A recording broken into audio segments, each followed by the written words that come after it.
గారికి నా నమస్కారాలు. నమస్తే. రాష్ట్రంలో జగన్మోహన్ రెడ్డి గారిని అర్థం చేసుకుంటే జగన్మోహన్ రెడ్డి గారి పరిపాలన అర్థం చేసుకోవచ్చని డాక్టర్ హరగోపాల్ గారు మానవ హక్కుల సంఘం నాయకులు వారు ఒక పుస్తకంలో రాశారు.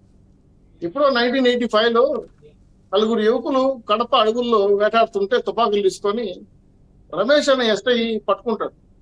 పట్టుకొని నీకు ఎవరైనా తుపాకులు ఇచ్చారో ఏంటని అరెస్ట్ చేసి జైలు తీసుకెళ్తారు.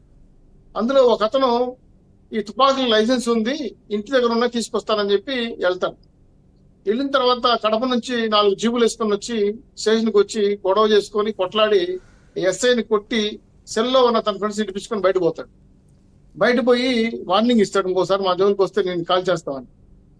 ఈ విషయం పైన హరగోపాల్ గారు డాక్టర్ రాజశేఖర రెడ్డి గారు బతుకున్నప్పుడు సీఎంగా ఇంటర్వ్యూ చేస్తారు. ఏంటి సార్, మీ నాన్నగారు చూస్తే బాంబులతో బెదిరించాడు, మీ నాన్నలను చూస్తే బ్రహ్మాండంగా కడపంత ప్రజలు భయపడతారంటే, మా నాన్న కమ్యూనిస్ట్ లాంటి వాడండి, ఏదైనా అన్యాయం తక్కువ లేడు అని చెప్పి తిరగబడతాడు అని చెప్పాడు. మరి మీ అబ్బాయి ఏమి ఇలా చేశాడు అంటే, మా అబ్బాయి నక్సలైట్ అండి, అక్రమాలు సహించడు, వెంటనే గొడవ వేసుకుంటాడని. ఈ 2 మాటలు విన్న హరగోపాల్ గారు 2 చేతులు చేపెట్టి దిగేసి స్టేజ్ దిగి వెళ్ళిపోతాడు. అంటే జగన్మోహన్ రెడ్డి గారి యొక్క మనస్తత్వం తెలుసుకుంటే ఆయన పరిపాలన అర్థం చేసుకోవచ్చు అని చెప్పడం కోసం చెప్పే మాట ఇది. నేను చెప్పింది కాదు, డాక్టర్ హరగోపాల్ బుక్లో రాస్తున్నా, చదవ చివరైన.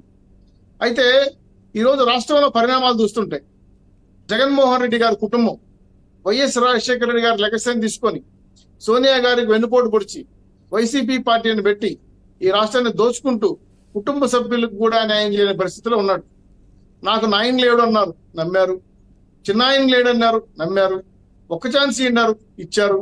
ఇచ్చిన తర్వాత రాష్ట్రంలో వెలుగు పోయా, రాష్ట్రంలో జీవితాలు పోయా, చదువులు పోయా, ప్రత్యేక హోదా పోయా, రాజధాని పోయా, చివరికి మాకు కడప స్టీల్ ప్లాంట్ పోయా, విశాఖ జోన్ పోయా, చివరికి రాష్ట్ర వ్యాప్తంగా సాక్షి పేపర్తో సహా, సాక్షి టీవీలతో సహా ఉచితంగా పంచి రాష్ట్ర ప్రజల్ని కన్ఫ్యూజ్ చేస్తున్న జగన్మోహన్ రెడ్డి గారి మాయలో మత్తులో ఒక పక్క గంజాయి, ఇంకో పక్క డ్రగ్స్ పరిస్థితి దుర్మార్గంగా రాష్ట్రాన్ని పరిపాలించిన జగన్మోహన్ రెడ్డి గారు దీన్ని ప్రశ్నించిన ప్రజలపైన కేసులు, మాట్లాడిన కుటుంబ సభ్యులపైన కేసులు, ఇంకో రకంగా చెప్తే ఎవరైనా గట్టిగా మీడియా లాంటి వాళ్ళు మాట్లాడితే కేసులు, అరెస్టులు చేయాలి. సార్, నాకు తెలియక అడుగుతున్నాను, 5 సంవత్సరాల 2 నెలలు అవుతుంది, పూర్తి అవుతుంది మన వివేకానంద గారు చనిపోయి. ఏ కుటుంబ సభ్యుడైనా సరే తన తండ్రి, చిన్న తండ్రి లాంటి దాని తర్వాత తండ్రి, చిన్న పెద్దతండ్రి చనిపోతే దోషులు పట్టుకోవడానికి ముందుకు రాకపోగా దాన్ని అరెస్ట్ చేయడానికి వచ్చిన సిబిఐ అధికారులు బెదిరించారు, రెక్కీ చేశారు. కడప నుంచి సిబిఐ ఆఫీసుని తరిమేశారు, వాళ్ళ మీద కేసులు వేశారు, రామ్ సింగ్ గారిని మార్చారు. దుర్మార్గంగా చెప్పాలంటే జగన్మోహన్ రెడ్డి గారు వివేకానంద రెడ్డి గారి హత్యకు కారణమైన అన్ని సాక్ష్యాలను మాయం చేశాడు. దస్తగిరి అప్రూవల్ అయితే కూడా పట్టించుకోవాలా. భాస్కర్ రెడ్డి బయట తిరుగుతున్నాడు, గోలం గంగారెడ్డి గారు ఇంకొక ఆయన జైల్లో ఉంటాడు, గుండెప్పి అంటాడు, బయటకు వస్తే లోపల పోతాడు. చాలా మంది సాక్షిదారులు ప్రభావితం చేస్తున్నారు. ఇంకొక అరెస్ట్ చేయడానికి వస్తే పెద్ద డ్రామానే కర్నూలు నడిచింది. సార్, పూర్తి స్థాయిలో చెల్లెలకి న్యాయం చేయకుండా ఏ అన్నా ఉండడు ఈ భారతదేశంలో. కడపలో రాయలసీమలో ఎట్టి పరిస్థితులను ఫ్యాక్షన్ చేసేవాళ్ళు మహిళల జోలికి వెళ్ళరు. మహిళల జోలికి వెళ్తే వాళ్ళు అటు ఇటుగా వాళ్ళు అంటారు, ట్రాన్స్జెండర్స్ అంటారు, మా ఓపెన్ గా చెప్పాలంటే. అంత దుర్మార్గంగా తిడతారు. అటువంటి వాళ్ళు ఇక్కడ చెల్లెల జోలికి వెళ్తున్నారు. కాపాడాలనుకునే అన్న లాంటి కాపాడతారు అనుకుంటే కాడి పంపిస్తున్నారు. భయంతో తెలంగాణకి వెళ్ళిపోయారు. ఇప్పుడు ఎలక్షన్ వేరే కాంగ్రెస్ లో చేరి వేరే పార్టీ తరపు ప్రతినిధిగా వచ్చి ప్రచారం చేస్తా ఉంటే అరచేతిలో గుండెని పెట్టుకొని భయపడి మమ్మల్ని నరికేస్తారేమో, మమ్మల్ని చంపేస్తారేమో, అయినా సరే ప్రాణాలు తెగించి మేము ఎదుర్కొంటాం న్యాయం కోసం అని చెప్పి వాళ్ళిద్దరూ చేస్తున్న పోరాటం నిజంగానే రాష్ట్ర మహిళలు కూడా ఒకసారి ముక్కు నేయలేసుకొని చూస్తున్నారు.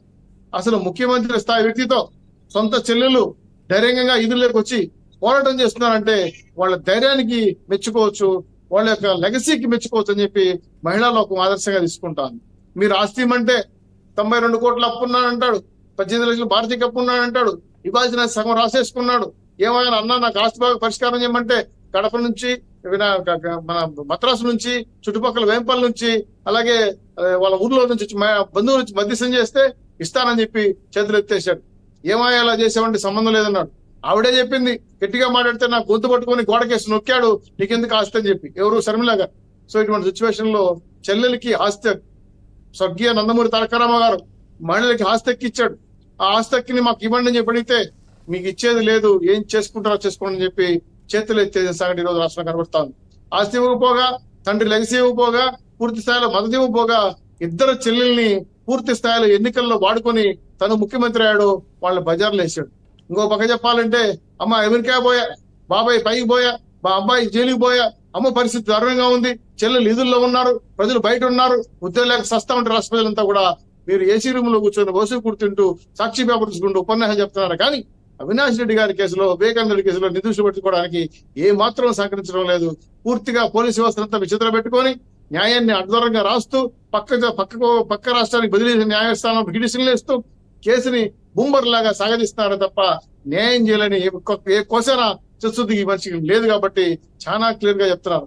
అది శర్మిల గారు అడుగుతున్నారు, ఎక్కడన్నా డిఎస్సి, ఎక్కడన్నా జాబ్ కార్డు, ఎక్కడన్నా మద్య నిషేధం, కడపలో గుండ్రేవాళ్ళ ప్రాజెక్టు పూర్తి చేయాల, అన్నమయ్య ప్రాజెక్టు పూర్తి చేయాల, చివరికి కడపలో 3 సార్లు కొబ్బరికాయ కొట్టిన స్టీల్ ప్లాంట్ పూర్తి చేయాల, రాష్ట్రంలో ఆరోగ్యశ్రీ అమలు కాల, మాకు ఇస్తారన్న 5 లక్షల 5,000 ఇండ్లు ఇవ్వాల కడపలో మీ పులివెందులకి వేంపల్లకి అని అడుగుతుంటే రాష్ట్ర ప్రజలకే కాదు, సొంత జిల్లాలో సొంత చెల్లెలకే కాదు, సొంత నియోజకవర్గ ప్రజలు కూడా సమాధానం చెప్పలేని పరిస్థితి ఈరోజు జగన్మోహన్ రెడ్డి గారు ఉంటున్న విషయాన్ని రాష్ట్ర ప్రజలు గుర్తించారు. ఇది కాకుండా న్యాయం జరుగుతున్న నమ్మకం పోయి ముఖ్యమంత్రి స్థాయి వ్యక్తి దిగజారి ఒక పక్క వ్యవస్థల్ని, ఇంకో పక్క సిబిఐని, ఇంకో పక్క పోలీసుల్ని, ఇంకొక నిఘా వ్యవస్థని మేనేజ్ చేస్తూ పూర్తిగా సొంత కుటుంబ సభ్యులకి ద్రోహం చేస్తా ఉంటే రాష్ట్ర ప్రజలు ఉలిక్కిపడి చూస్తున్నారు. ఇది ప్రశ్నించిన దానికి బంధువులు దూరం అయ్యారు, రాష్ట్ర ప్రజలు దూరం అయ్యారు. మీరు రాష్ట్రంలో ఉన్న పరిపాలన పూర్తిగా ఉంటుపడిసి చివరికి ప్రజాస్వామ్యాన్ని తొంగలో దొక్కి మానవ హక్కులు కాల రాస్తుంటే ప్రజాస్వామ్యం ఉందా అని మీ ద్వారా ప్రశ్నిస్తున్నారు. ఇది కాకుండా మీరు మీ నాటకాలు, సిద్ధం సభలు మద్యం దామించి చెప్పే సమాధానాలు, అయ్యా రాష్ట్రంలో పూర్తి స్థాయిలో ప్రజాస్వామ్యం మేమే కాపాడుతున్నాం, 95.5% సంక్షేమాలు అమలు చేసేసాం, మీరు దేవుడు దయతో మీ అందరి ఆశీస్సులతో నేను ముఖ్యమంత్రి అయ్యా, నా దీవులు మాత్రం మీకీను, మీరు మాత్రం నాకు ఓట్లేయండి అంటే జనం నమ్మే పరిస్థితి లేదు. పవన్ గారు ఈరోజు పూర్తిగా రాష్ట్రం అంతా కూడా యాంటీ పవర్ కు వ్యతిరేకంగా పవనాలు వీస్తున్నాయని తెలుసుకున్న జగన్మోహన్ రెడ్డి గారు పూలకరాల నాటకాలు మొదలు పెట్టాడు, కోడికత్తి టూ మొదలు పెట్టాడు.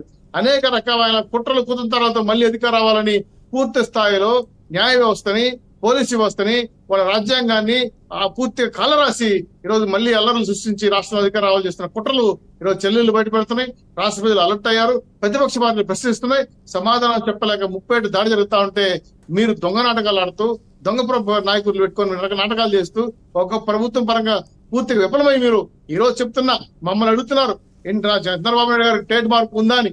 మేము చెప్తున్నా మీకేం ట్రేడ్ మార్క్ ఉందో చెప్పండి, ఏం చేశారు రాష్ట్ర సంక్షేమ కార్యక్రమాలు చెప్పండి. ఏ రకంగా చూస్తే కూడా రాష్ట్రం దివాలా అయిపోతే పట్టించుకోకుండా రాష్ట్రాన్ని కలిగి వదిలేసిన మీరు ఏ మాత్రం అర్హత లేదు. చెల్లెలికి న్యాయం చేయాలా, అమ్మకు న్యాయం చేయాలా, చిన్నారికి న్యాయం చేయాలా, రాష్ట్ర ప్రజలకు న్యాయం చేయాలా, నిరుద్యోగులకు న్యాయం చేయాలా, ఉద్యోగులకు న్యాయం చేయాలా, పూర్తి స్థాయిలో పేదలకు అన్నాకాండం దూరం చేయాలి. మీరు పరిపాలించే హక్కు లేదని మీ ద్వారా డిమాండ్ చేస్తూ వెంటనే మీరు ఇంటికి వెళ్ళాలని ఈ పార్టీ పూర్తి స్థాయిలో సార్ ఒక మాట చెప్పి ముగిస్తున్నాను సార్. పవన్ గారు 13వ తారీఖున ఎలక్షన్ జరగబోతా ఉంది, జూన్ 4వ తారీఖున రిజల్ట్ ప్రకటించబోతారు. ఆ రోజు టీవీ ముందు కూర్చున్న జగన్మోహన్ రెడ్డి ఒకటే అడుగుతాడు, ఎప్పుడైతే ఫలితాలు తారుమారు అవుతావు వెంటనే లండన్ టికెట్లు బుక్ చేసుకుంటారు, జగన్మోహన్ రెడ్డి గారు భారతి గారు ఫ్లైట్కి వెళ్ళి లండన్కి వెళ్ళిపోతారు, ఇంకా రారు. అందుకే వాళ్ళ పార్టీ పూర్తి స్థాయిలో ఓడిపోయే పరిస్థితి ఉంది కాబట్టి పార్టీ నాయకులతో సహా బయట వెళ్ళిపోతున్నారు రాజీనామా చేసి. ఇది తెలుసుకున్న జగన్మోహన్ రెడ్డి గారు ఈ నాటకాలు తెరలేపాడు.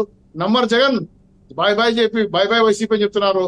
రాష్ట్ర ప్రజల వివాదాన్ని మీరు మరింత పెంచి అగ్నిగుండంగా మార్చే రోజుల్లో మాత్రం రానిము, ప్రజాస్వామ్యాన్ని కాపాడుకుంటాం. Janasena, Telugu Desam party, BJP party ఆధ్వర్యంలో 160 సీట్లు ప్రస్తుతం ప్రభుత్వాన్ని ఏర్పాటు చేస్తాం. ఖచ్చితంగా వివేకానంద గారిని జైలుకి చంపారో వాళ్ళ చెల్లెలకి, వాళ్ళకి, వాళ్ళ కుటుంబ సభ్యులకి మా పార్టీ న్యాయం చేస్తుంది. అదేవిధంగా మొన్న గులకరాల కేసులో జరిగిన అన్యాయాలు కూడా బయట తీసుకొస్తాం, కోడికత్తి కేసు బయటకు వస్తాం, రాష్ట్రంలో ల్యాండ్ శాండ్ మైన్ దోచేసుకున్న కలుగులో ఉన్న వాళ్ళని బయట తీసుకొచ్చి శిక్ష చేసే వరకు తెలుగుదేశం పార్టీ కూటమి ఓ మాత్రం నిద్రపోదు. ఖచ్చితంగా సమాధానం చెప్పే వస్తాయని చెప్పి కబర్దార్ జగన్మోహన్ రెడ్డి గారిని హెచ్చరిస్తున్నాం. పవన్ గారు, సత్యమూర్తి గారు ఏం చెప్తారు సార్? అంటే